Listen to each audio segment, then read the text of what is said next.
I don't know how we lucked out, but we ended up with probably the most awesome crew ever assembled on a Saturday morning TV series. It all came together at Colossal Pictures. And I do got to give Jeff Siegel and the Universal Cartoon Studio a lot of credit for knowing that we could put together such a great crew and just knowing that we would make it look different than anything else on the air at that time. Immediately, I wanted Phil Robinson because I had worked with him in the past, and he was like a mentor.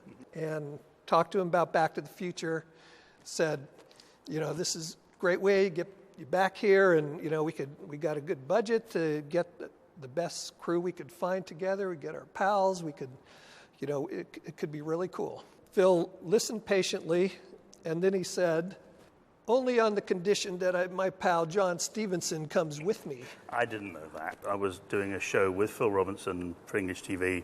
Then I went back to prep the second season of that, and then I got a call from you and Phil when I was in England to say, would I like to come out to San Francisco and be an art director on Back to the Future, the TV show. And because I like you guys and because I wanted to go to San Francisco and because I thought Back to the Future was a great movie, I said yes. Colossal was to put together the best pre-production crew, the best team of artists we could find in the Bay Area, and make the initial designs for the show completely, original and unique and different to what was, being done at the time. And I think, being in Northern California versus Southern California helped give it a little, different look, and the kind of artists that Colossal, who sort of were a hip and groovy studio, could pull in also stopped it looking generic. Jamie Baker was the key influence for, all the character design in that show. It had the right degree of between just simple, easy to animate style, between that and the photorealistic, live action-y kind of characterizations that some at Universal kind of gravitated to. So we found that right balance and a definite degree of abstractness in there too. I believe this is the first drawing that Jamie did that kind of nailed the style.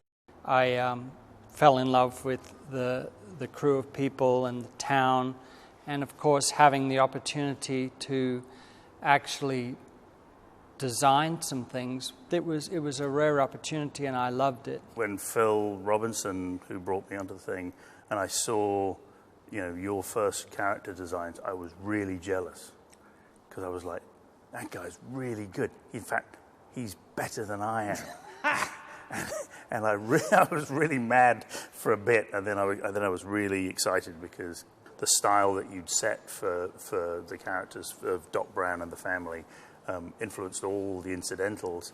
But it was such a great style. It was like I hadn't seen anything like it, certainly not in Saturday morning. I think we competed in a really fun way. I don't know if that's your memory, but my memory is that was definitely you would design some stuff and I'd be like, and then I'd really see on your desk and be like, that character's really weird. And I think for us, the most fun that we had was designing the secondary characters because, the eye wasn't sort of, there was a less scrutiny for the secondary characters. So I think we got into this unspoken, weirdness war where we kept trying to push the designs of the secondary characters to be ever more eccentric and extreme and odd, and that was the most fun I think I had on the show, was seeing how weird I could get the background characters to look. One of the joys of putting this crew together is we're getting these great portfolios in. I remember Bob Pauli's in particular.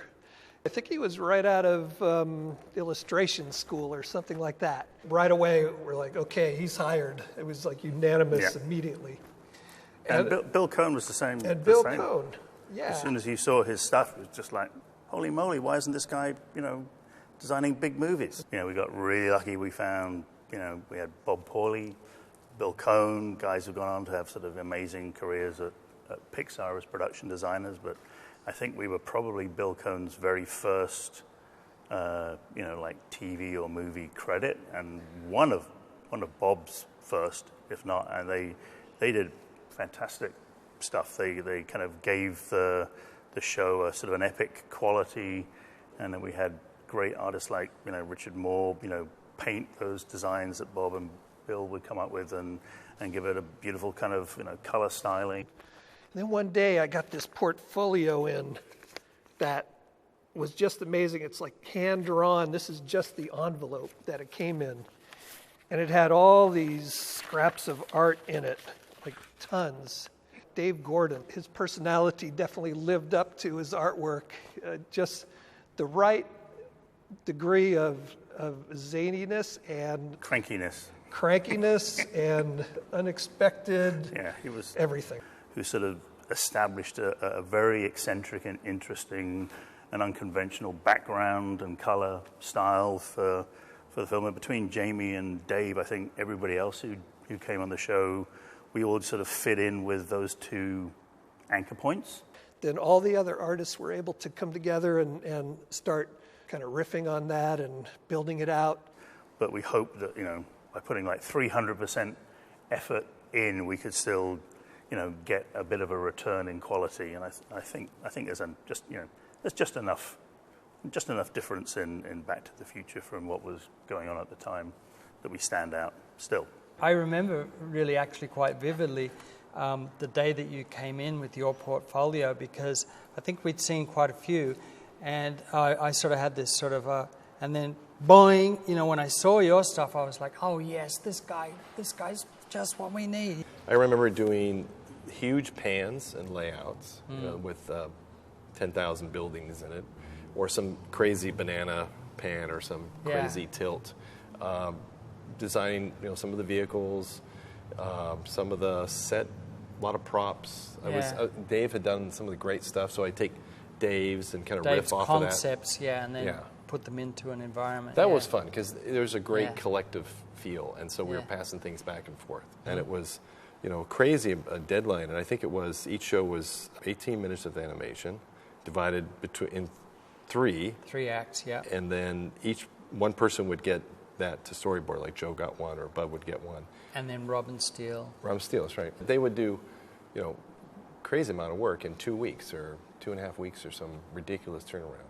Yeah, I remember actually kind of almost apologizing to Bud because of just the volume of work that was being thrown his way, and him just saying, oh, far from it, I love it, because I just closed my room, the door in my room, and I've worked in a studio for years where I'm always getting pulled in 3 different directions, and on this I can just draw. So he was apparently very happy. And they're great. I mean, I remember his stuff. You blow up a little frame and it's a layout. I mean, it was done. He was designing and drawing at the same time, because the speed you're doing this stuff at, it was lucky it was chicken scratch for some, but Bud's are beautiful layouts. I do remember when Richard Moore came in with his work, because it was just so incredibly beautiful, and the fusion between sort of a quirky concept that Dave Gordon had come up with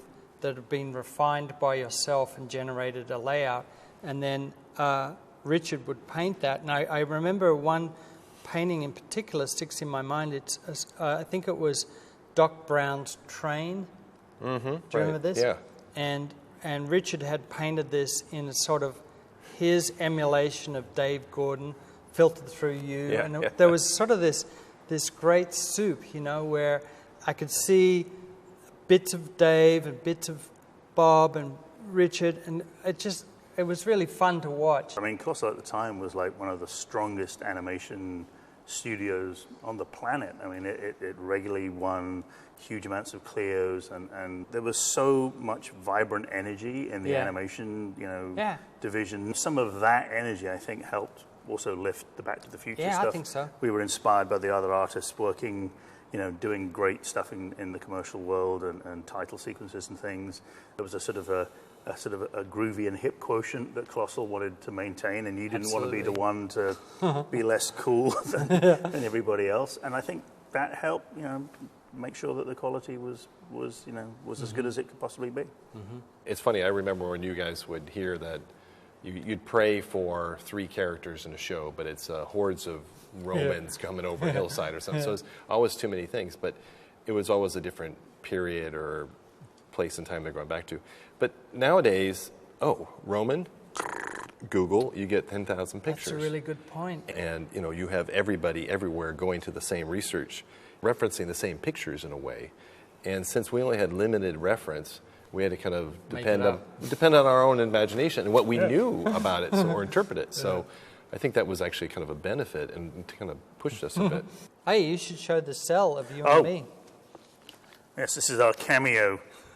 Jamie drew us both into the first episode, the Civil War episode, and that one's obviously Jamie.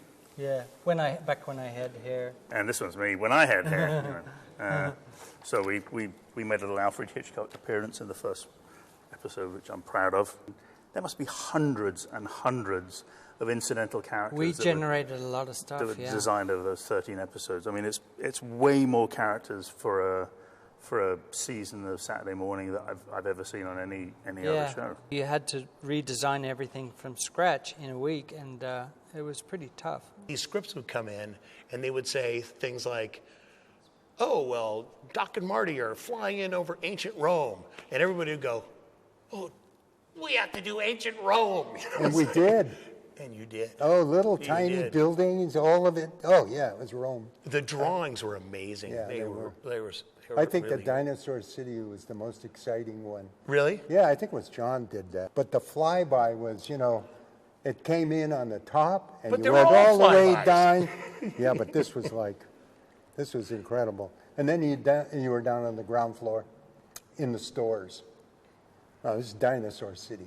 I mean, coming in and going down. And Yeah, it was incredible. And then what a background that was. It's kind of a memory that's really funny now.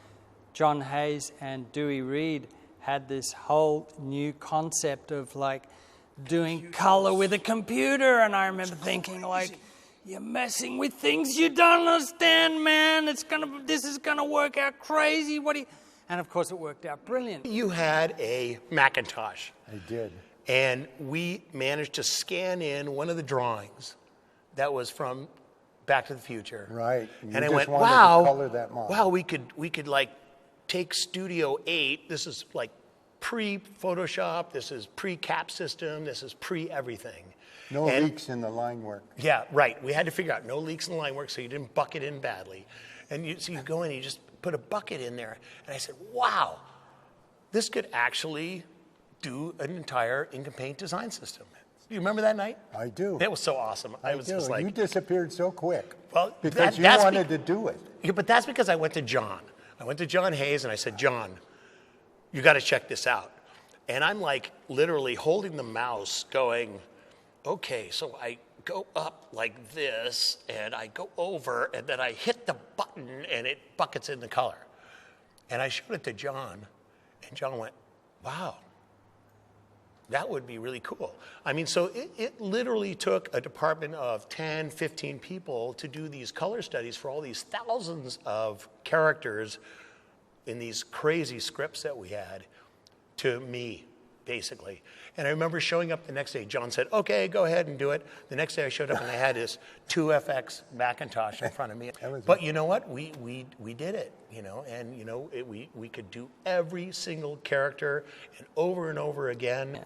Even as prehistoric as the processing was back in 1991, the time it saved when we would ask for a correction, and Dewey would just go on the computer and he'd change the colors around, and instead of waiting for someone to cell paint the thing and it to dry and hours and hours, it would happen, within some minutes, but it was still amazingly fast. And then I had to kind of associate it with cartoon color, You remember that? I remember And the palette, the yeah. cartoon color system that was overseas. How am I going to make that digital stuff be the same thing as what I'm doing And it on wasn't. ink and paint? And it wasn't. And Blue Balls showed that. So Well, that's another story. That Bob Gale did focus on the blue baseball, which, he had a good point. It was meant to be lighter than the blue that it was, as Dewey mentioned, and someday he'll forgive me. So this whole color system just turned out to be an incredible experiment, but also it was extremely valuable to us because we had to do, I can't remember how many character color studies we had to do every week.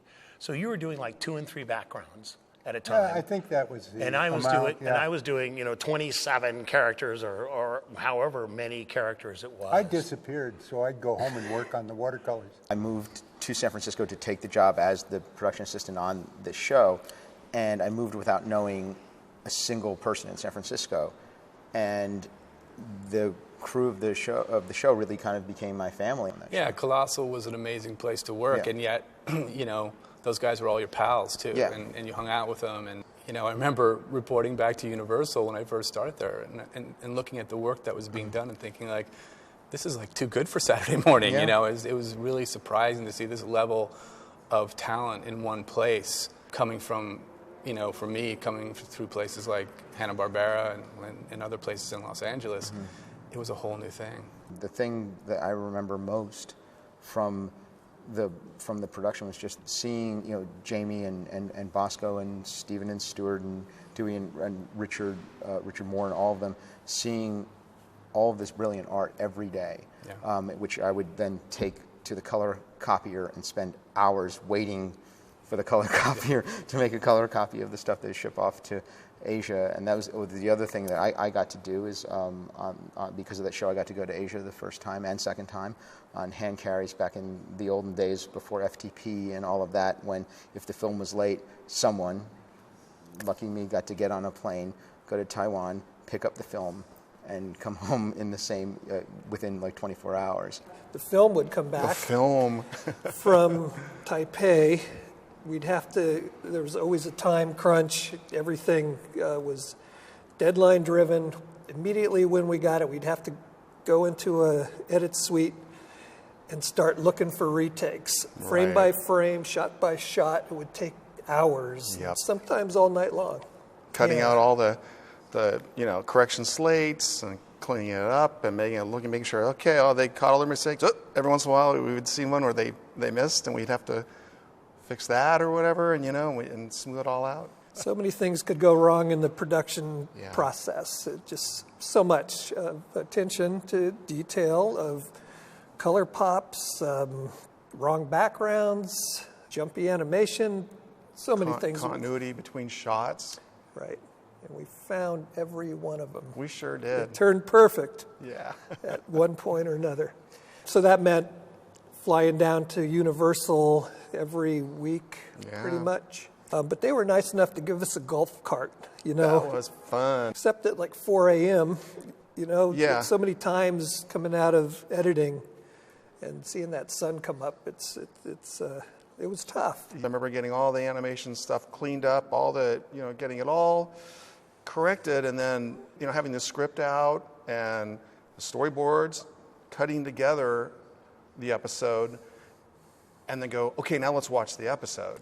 Now let's see how the story flows. Finally, there was time to do Yeah, that. now let's start editing. And often that was at 1 and 2 in the morning or something crazy like that. And often Bob Gale and John Luden, John Loy, they would come in early in the morning to see what we'd done. Yep. Then they would want to make their corrections, and we'd go through the review process. Yeah, it was because of the pre-production package that we put together, foolproof. Yeah, every indeed. little detail was accounted for. Everything, the boards were like mini layouts. Absolutely. Lots of detail and acting. Everything was in there. At that time, in fact, James Wong Studio was the biggest in the world. Over 800 people, Wow. animators Right. working there, 8 different floors.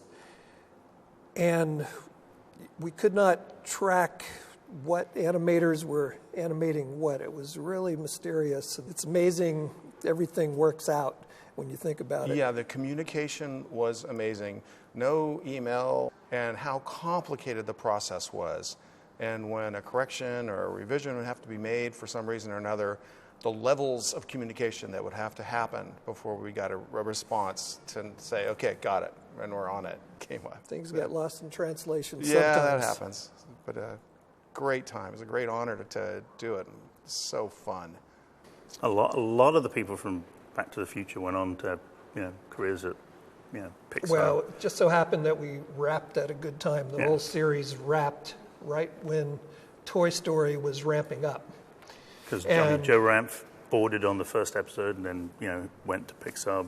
Bob and Bill went to Pixar. Bud Lucky, Jamie Baker. But I think there were quite a few people on our crew who'd never actually worked in animation at all, and had started on the crew. So, I mean, Bosco Ing was one of those, who's now a director at Lucasfilm. Not only did I get to work on Back to the Future and meet great people, but I met my future business partners, John Hayes and Phil Robinson. We later started another San Francisco studio. Yeah, and that's where Wild Brain came from, out of that. At the time, I remember being by your desk, and I think Heather was looking for some storyboard people and was mentioning Henry's project, and so I was fortunate to go to there, and so I was on Henry's for a little bit, and then I don't remember, I might have come back for the second season and then back over to, and then I got the job at Pixar. They remembered me at Universal from, they had a party for us when, it was like a wrap party or something, a premiere party when the first episode aired, and I'd met Jeff Siegel at that party, and he had a job for a junior development executive, and that was my first job as a development executive, was at Universal, and that was because of this show. Yeah. Coming up with the computer ink and paint system, I ended up the first creative person at Microsoft, and a lot of other technical things. I mean, doing that work was, it changed my career and my path in life. I ended up being one of the heads of Microsoft and then Yahoo. But I went from the media business, which was so fun, to the technical business, which is very dry and kind of boring. And now I'm back in the media business, which I'm really happy about. So, no, it changed my life. It totally changed my life. The best thing for us is that this show brought me to America, where I met you. Yes, me too. And like I met a crew of people that are still some of my best friends 25 years later. So for that, thank you, Back to the Future, the TV show. That would, I appreciate it. One thing that also changed is our friend and colleague Phil Robinson is no longer with us. Just a few months ago that he passed away, and part of this DVD is dedicated to Phil. So Phil, we miss you. We do, man. Wish you were here. Robinson right here. Phil Robinson. Phil Robinson.